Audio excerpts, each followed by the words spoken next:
Alright, I want to go over using the MT Pro as a multimeter or a voltmeter.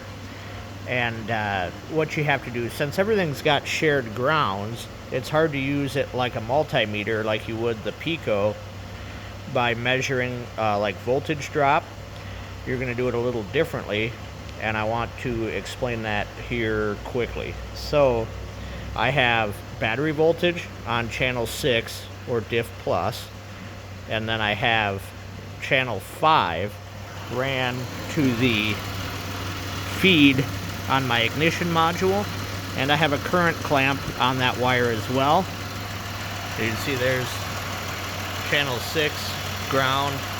So the ground on channel 6 is for the whole scope, so I don't want to confuse you. So what we're using though is we're grounding the scope so the scope has reference to ground.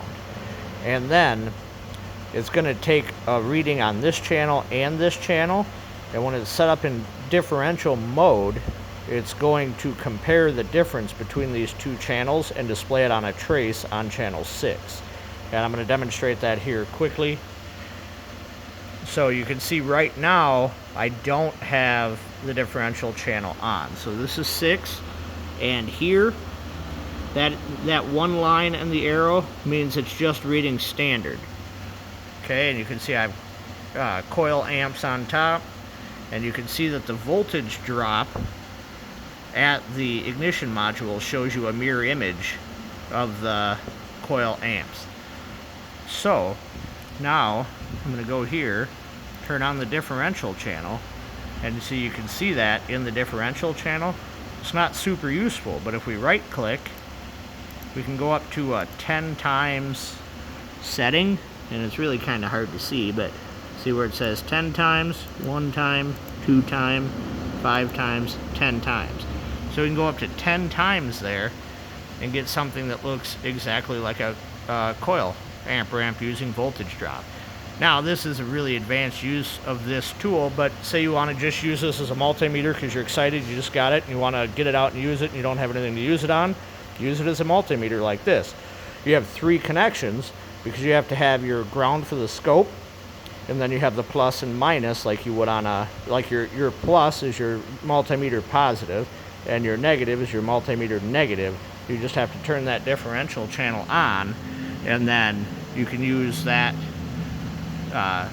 amplifier feature here to get more definition if you need to.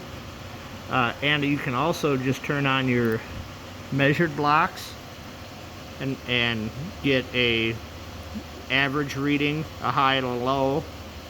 So you can do that, you know, in several different ways. And you can see that does get affected as I increase the multiplier. So you just have to remember where you have the multiplier set to be able to get definition and see what you're doing. And you can zoom in on this also. So, you know, we could just go Alt plus on that channel and zoom in just the same. So there's a few different ways to do that, but I wanted to show you quick how to use it as a multimeter, and then you could use it, or a voltmeter, and then you could use it for interesting things like that, or just everyday use. That's what I plan on doing. The differential channel on 7 and 8 is confusing. I think it's mislabeled, or I don't understand what's going on, because this will give you a upside down image as if 8 is the positive and 7 is the negative. So not exactly sure why they have that set up like that, but I'm sure there's a reason. I don't think the guy that built this is going to make a silly mistake like that. But anyway, thanks for watching. I hope this helps.